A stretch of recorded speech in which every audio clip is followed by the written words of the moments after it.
Herkese merhaba, ben İrem. E-Ticaret Türkiye'ye hoş geldiniz.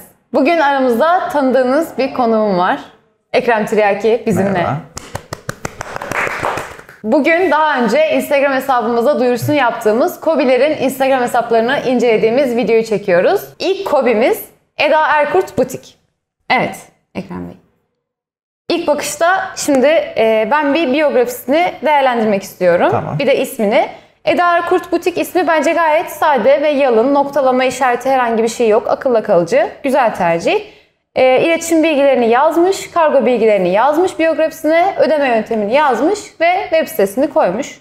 Zaten daha ne olsun. Bence biyografi olarak gayet başarılı.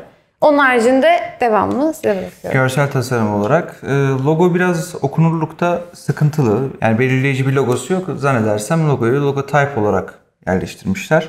Bir de Eda Erkurt yazıyor yazıda, değil mi? Hemen altında da butik olarak normal sans bir font kullanılmış. Biraz daha net okunulabilir bir şeyler yapılabilirdi belki. Onun haricinde sayfa feed'ine geldiğimiz zaman genel olarak birbirine benzer fotoğrafların Konsept aynı. Evet, konsept aynı. Biraz burada arka planda değişikliğe gitmesini öneririm şahsen.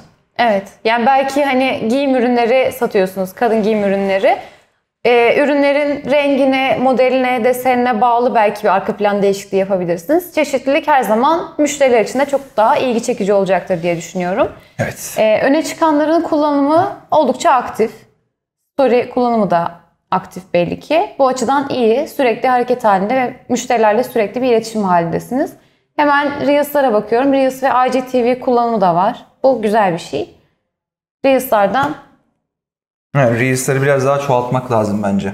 Şu sıralar Instagram'ın öne çıkardığı ve TikTok'la açtığı savaş üzerine aslında bu fırsatı iyi değerlendirmekte fayda var Reels'leri. 13.900 takipçiye ulaşmış. 6 tane Reels'imiz bir tarihine var. bakabilir miyiz son Reels'ın? 17 Mart. Eski Bayağı bir olmuş. Yani Reels'leri bence tekrar kullanıma aktif hale getirmenizde fayda var. Bir de ürün çeşitliliği çok fazla olduğu için bence çok daha hareketli bir şeyler yapabilirsiniz diye düşünüyorum. Farklı kombinler, farklı renkler, farklı arka planlarla. Belki de en çok Reels'a ağırlık vermeniz gerekiyor diye düşünüyorum. Ve hemen bir sonraki butiğimize geçiyoruz. Evet.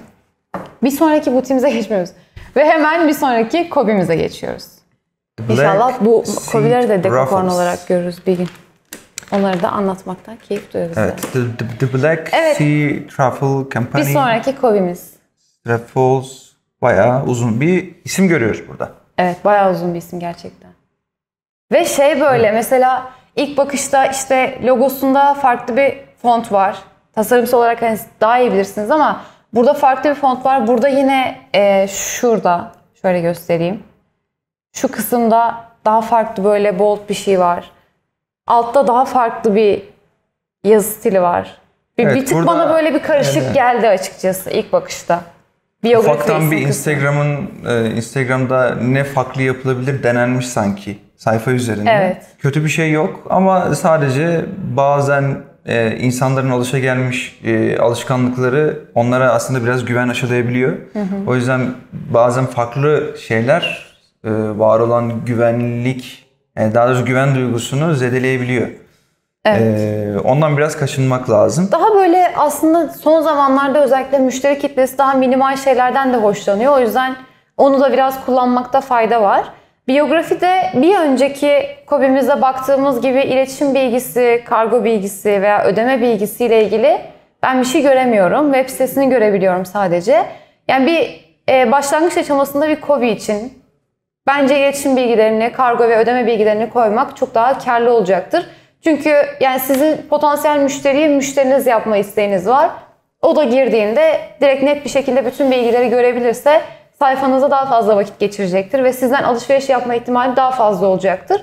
O yüzden bence onları ekleyebilirsiniz diye düşünüyorum.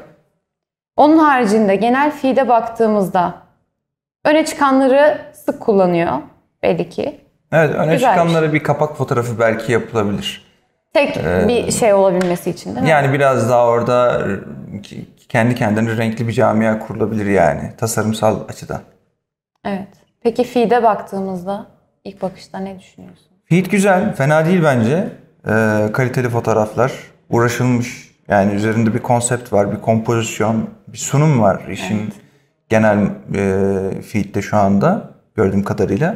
Yani Ama, bir gıda ürünü için oldukça hareketli evet, aslında. Evet, ama tabii ki yani birbirlerine daha yakın pastel tonlarla belki süslenebilir biraz daha iş. Biraz fazla siyah. Bu mantarın kendisiyle de ilgili de olabilir. Yani şurada az önceki şurası Buralar gibi. daha hareketli bu arada, evet. Mesela burası biraz daha iç açıcı, biraz daha renkli. Burası daha çok gözünüze hitap etti bence sizin. Yani göze hitap etmekten daha ziyade şeffaf, daha beyaz, daha böyle iç açıcı, renkli. Ya ister istemez sağlıklı bir gıda ürünü anladım. algısı veriyor insana. Dolayısıyla aslında genel manada yani biraz siyah tondan hafiften uzaklaşmakta fayda var sanki. Bu arada ben şöyle bir şey söylemek istiyorum. Şimdi anlayabiliyorum yani bunun trüf mantarıyla ilgili olduğunu ama bilmiyorum, bence genel bir kitleye hitap edildiği düşünüldüğü zaman çok da böyle ne satıldığını ben çok anlayamıyorum, açık söylemek gerekirse. Yani bir yerde mantar var, bir yerde böyle işte yemek tarifleri görüyorum. Yani çok daha niş bir kitleye hitap ettiğini düşünürsek evet. Yani genel olarak Instagram hesabı bence güzel. Evet. Okey. Reels'lere gelelim. Bakalım Reels'lerde neler var. Reels'lerde sadece bir tane paylaşılmış. O da galiba en son içerik değil mi? Evet. 11, Yeni başlanılmış. 11 11 Eylül'de başlanılmış ve bence bırakmayın, daha sık içerik çıkın Reels'lerle. Oldukça etkili geri dönüşler alırsınız. Evet. Bir tık fazla hashtag kullanımı var. Onu bence 9-10'a düşürseniz daha faydalı olur ama yine de 6329 izlenme bence güzel bir izlenme. Devam edin diyorum ben.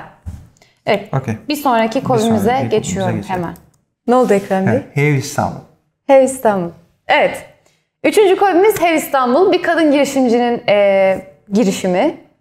Nasıl çıkacağımı bilemedim cümlenin içinden. İlk bakışta biyografisini görüyorum. Logoyu ben değerlendirmeyeyim. İlk bakışta kendi sloganı var. Have what you want demiş. Kargo bilgilerini, fiyatını vermiş. Ve web sitesini koymuş. Kim tarafından üretildiğini koymuş. Ve yine aynı şekilde neyin üretildiğini koymuş. Güzel, yeterli bence de. Ama bir tık daha üstüne gidebilmek için belki ödeme yöntemlerini ekleyebilirsiniz. O da yine müşterinin aklındaki soruları gidermiş olur ama bence temiz bir biyografi, güzel bir biyografi diye düşünüyorum. Şu isme bir tıklayabilir miyim? Tabii ki. Melike'nin kendi girişiminden daha fazla takipçisi var bu arada. Ev İstanbul'u orada tanıtıyor. Bana sorarsanız aslında bir reklamcı gözüyle baktığımda söylüyorum bunu, bir tasarımcı gözüyle değil de kendi isminizi koymak ne kadar doğru bilmiyorum ama PR açısından biraz daha cool durmakta fayda var. Henüz 389 takipçisi var Ev İstanbul'un. Biraz daha gizemli olmakta yani. Gizemli olmak değil, gizem yaratmak değil. Ya bugün ikisi birlikte bir mi? İki ayrı algıyı yönetmek bence zor. O yüzden tek bir algı üzerinde aslında odaklanmak, fokuslanmak ya bu arada daha sağlıklı olur. Hani biz nasıl yapılması gerektiği, işte logosu, biyografisi, reels'lar, işte feed'i genel olarak bunlarla ilgili nasıl olması gerektiğini anlatıyoruz ama bir taraftan da aslında müşteri gözüyle bakıyoruz. O yüzden yani bilmiyorum, benim için mesela okeydi ama farklı bir müşteri gözüyle bakıldığında biraz daha böyle amatör kaçıyor. O yüzden bence de evet olabilir, mantıklı. Okey, o zaman hemen şöyle bir feed'i gezelim. Öne çıkanlar kullanılıyor bu arada. Fotoğraflar güzel. Gayet temiz fotoğraflar. Kaliteli, sağlıklı. Belki değiştiriyor konsepti. Belki biraz daha mesela küpeleri yan yana 3 tane postu paylaşırken hep kulakta olmak yerine, hep bir manken kullanmak yerine aslında ortadakini bir fon üzerinde çekmek biraz daha feed'e ilk yeni gelen birisi için çok daha ayrıştırıcı, çok daha ürünün kendisini gösterebilecek türden bir şey olabilir. Evet. Benim böyle görsellerde kafam karışıyor bu arada. Evet, karışıyor. Mesela örneğin takıda ya da ne bileyim herhangi bir aksesuarda hep aynı model, hep aynı açı, aynı ışık olduğunda bir süre sonra konusunda kafam karışıyor. Bunun acaba herhangi bir bu muydu falan filan gibi. Değiştiriyorlar mı yoksa Photoshop mu yapıyorlar? Yerine mi koyuyorlar? Gerçekten kafam karışıyor bazı noktalar. Şu iki fotoğraf mesela ışığı inanılmaz birbirine benzer. Zaten aynı zamanlarda çekilmiş muhtemelen. Evet. Reels'lere bakalım. Reels'ler aktif olarak kullanılıyor gibi. En son ne zaman paylaşılmış? 26 Temmuz. Az Uzun izleniyor zamanlarda. ve az beğeniliyor diyecektim. Yüksek ihtimalle hashtag kullanımında. Hashtag kullanımından ötürü mü? Evet. Evet. Hashtag kullanımında ne yapması lazım peki? Yani örneğin mesela bu tabii ki her girişim için geçerli değil ama takı ya da ne bileyim aksesuar, kadın giyim vesaire, özellikle siz yurt dışı için de bir şey hedefliyorsanız yabancı hashtagleri yine kullanabilirsiniz. Bizim hashtaglerle ilgili çektiğimiz bir video vardı. Orada da hatalı hashtagleri ya da banlanmış hashtagleri anlatıyorduk. O tip bir şey olabilir. Hashtaglerden bir tanesi bile kusurlu olsa, banlanmış olsa sizi keşfete direkt düşürmüyor ve bu ciddi bir sıkıntı. Yani ben temiz videolar çektiğinizi görüyorum. Güzel videolar çektiğinizi görüyorum. O yüzden daha fazla izlenme alabilir ve keşfete düşme olasılığı daha yüksekmiş gibi geliyor bana. Hashtagleri 9-10'a çıkarabilirsiniz ve yine aynı şekilde yabancı hashtagleri belki kullanabilirsiniz keşfete düşmek için. Öyle bir tavsiyede bulunabilirim. Evet, Reels'lerde biraz ısrarcı olmakta fayda var şu sıra. Evet. Bir sonraki kopimize geçelim istersen İrem. IGTV hiç kullanmıyor bu arada. Belki oraya da böyle biraz daha markanın arka planını falan gösterdiğiniz bir şey yapabilirsiniz diye düşünüyorum ben. Okey, Tiny Home TR. Şu an heyecanlandım açıkçası. Neden? Neden? Çünkü ev dekorasyonları ile ilgili şu sıra böyle bir ilgi alakam var. Aşağıda da böyle yarım, yani bir üçlü postun yarım halini görüyorum. İster istemez beni heyecanlandırdı. Bu arada öne çıkanlar da bayağı güzel görünüyor. Evet. Küçük de olsa bakalım. Geçeceğiz. Feed'ine geçeceğiz. Önce ben bir hemen biyografisine bakayım. İlk görüşte. Logosu bana temiz geldi. Yeni mi yıkamışlar? Estağfurullah, ben alışkınım. Hiç sıkıntı değil. Evet. Logosu bana ilk bakışta temiz geldi açıkçası. Benim hoşuma gitti yani. Yani güzel bence de. Kendini okutuyor Tiny Home. Sadece şeyin içine, yuvarlağın içine bir kare içerisinde tasarlanmış muhtemelen ama Anladım. ya estetik açıdan o ya kareyi kaldırmak lazım ya da logoyu biraz daha küçültmek lazım yuvarlağın kendi içindeki şeye göre. Anladım. Yine de okunur yani. Biraz küçültmekte fayda var. Biyografisinde ev dekorasyon ürünlerini sattıklarını zaten söylemişler. Bu güzel bir şey. Zaten aslında feed değilse de insanlar görebiliyor ama ilk bakışta gördükleri çok daha önemli oluyor çoğu zaman. Müşteriyi de 3 saniyede yakalamanız gerektiği için iyi bir şey onu yazmak. Kargo süresi 10 iş günü. Belki kargo ücretini yazabilirdiniz. Böyle bir artısı olabilir. İade değişimi olduğunu söylemişler. Bu da güzel bir şey. Sadece ekleyeceğim benim ödeme yöntemi ve kargonun ne kadar olduğunu yazsalar bir tık daha müşteriyi tutabilirsiniz diye düşünüyorum. Öne çıkanlar yine aktif. WhatsApp iletişim hattını koymuşlar. Web sitesini koymuşlar. Müşterilerden gelenler, geçen gün bahsettiğimiz sosyal kanıtları da sunmuşlar. Şurada sizden gelenler diye. Evet, testimonials Güzel. diyoruz biz onlara. Çok önemli yani müşteri deneyimlerini paylaşmak. Nice. Evet. Tamam. Evet, feed'e geldik. Feed'de güzel fotoğraflanmış kareler var. Birbirleriyle uyumlu. Ama aynı değil. Güzel bence de. Farklı şeyler denenmiş yani. Hoşuma gitti benim. Aynı değil. Bu arada biz şu anda bir bilgisayar üzerinden bakıyoruz elbette ama yine de günün sonunda bunlar insanlar telefondan baktığı için çok daha ufak olacak burası. O yüzden toprak tonlarının aralarını aslında ya sürekli o tonlardan gitmektense mesela örnek veriyorum şu 3 feed'de birbirine yakın da iki ürün aynı neredeyse. Galiba şu iki ürün aynı. Evet evet yani biraz daha aralara düz fon renkler atmak, belki de üzerine sadece tek bir şey yazıp atmak, sizin feedinize yeni gelecek olan kişiler, bakacak olan kişiler onlar için çok daha seçici bir hale getirebilir yine. Burada da aynı şey söylenebilir. Evet. Reels'lere geçelim mi? Geçelim. Reels'lere geliyoruz ve 6 tane Reels'imiz var. En sonuncusu 13.000 izlenmiş. 13.000 İyi izlenmiş izlenmiş, bence. güzel yine. izlenmiş. Ama 24 24 Haziran yani keşke bırakmasaymışsınız 24 Hep aynı şeyi Haziran'da. söylüyoruz ama Reels'lerde lütfen ısrarcı olun ya. 24.100 takipçiye ulaşmış. Bir IGTV'ye bakabilir miyiz? Bir tane var. Bir çekiliş sonucu. Evet. Hashtag hiç yok. Hashtag burada yok. Yok. Yok. Hashtag kullanımı yok. Bir yerde hiç hashtag kullanmamak belli bir takipçi sayısına ulaştıktan sonra sizi cool gösterebilir bu arada. Şu an mesela burada kullanılmış. Evet, bu arada ona Yani işe katılıyorum. yarayabilir. Hashtag her seferinde hashtag kullanmak da bir şey değil yani, mevzu değil. Her paylaştığınız fotoğrafta bir görünme, views kasmanın da bir manası yok bence.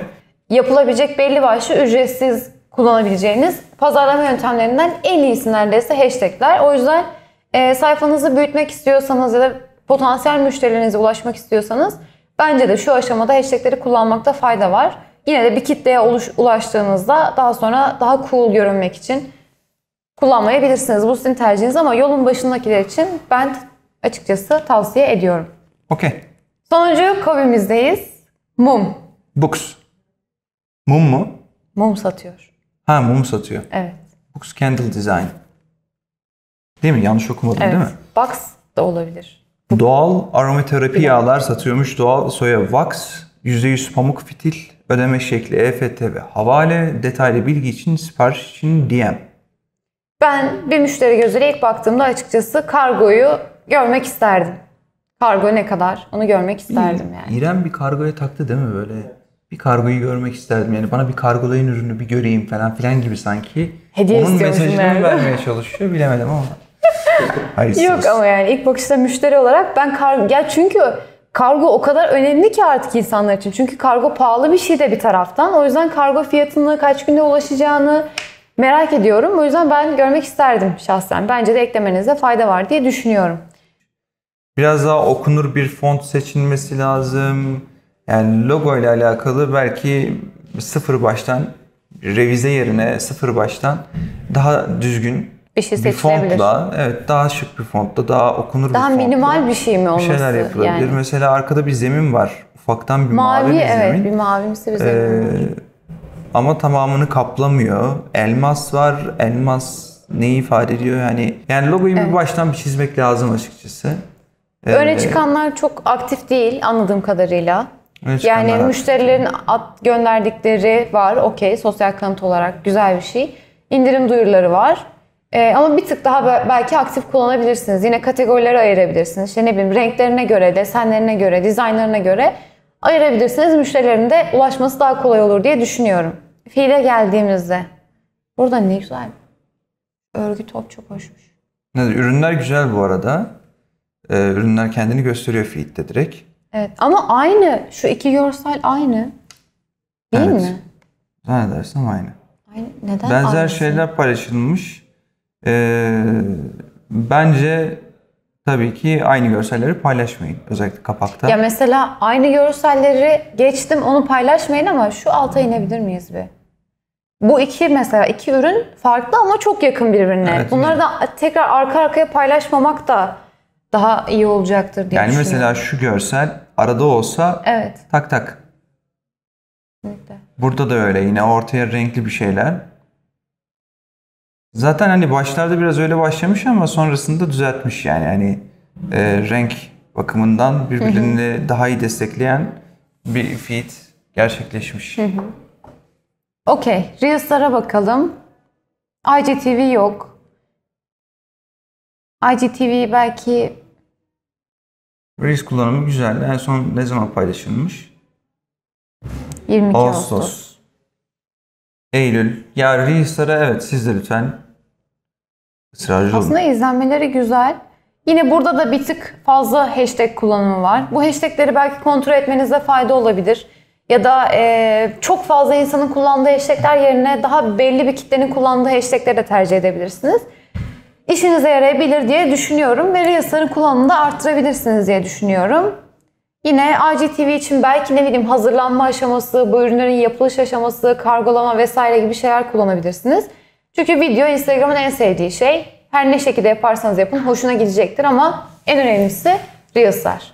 O zaman özetle KOBİ'lere daha aktif sosyal medya kullanmalarını, daha aktif Reels üretmelerini ve daha Yani genel olarak evet hepsine Reels. Evet. Daha minimal ve bilgi içerikli. Yani ne bileyim biyografide ne sattığını, ne kadar sattığını, ne kadar gönderdiğini yazmasını istiyoruz gibi geldi bana. Evet. Evet. Bazen o bilgiyi de veremiyor. Yani hani belki de DM'den ulaşın. Ürüne göre belki de ücretsiz kargo çıkıyorsunuz vesaire ama oraya da yine bir fiyat girebilirsin. İşte 99 TL üzeri ücretsiz vesaire diye. Evet. Genel olarak bence şu anki incelediğimiz KOBİ'ler fena değil, güzeller. İyi takipçi sayılarına da ulaşmışlar. Üzerlerine tam bir manada aslında böyle biraz şöyle yaka silkip fokusu vermek lazım biraz buraya. Biraz daha fokus vermekte fayda var. Evet. O zaman kapanışa geçiyoruz. Evet, bugün ilk 5 KOBİ'mizi anlattık. Dediğim gibi bu bir seri olacak aslında. Bir sonraki videomuzda da başka 5 KOBİ'yi inceleyeceğiz. Yine bize KOBİ'lerinizin isimlerini göndermeyi veya bildiğiniz başka işletmeler varsa onların da isimlerini gönderebilirsiniz. Unutmayın, bizi izlediğiniz için çok teşekkür ederiz. E-Ticaret Türkiye'den hepinize görüşmek üzere demeden önce lütfen beğenmeyi ve abone olmayı unutmayın. Hoşçakalın. Utandınız mı? Kamera önüne alışık olmanız lazım. Kamera önüne alışık değilim ki. Neden? Arkasına alışayım ya ben. Niye canım, siz sanatçı değil misiniz?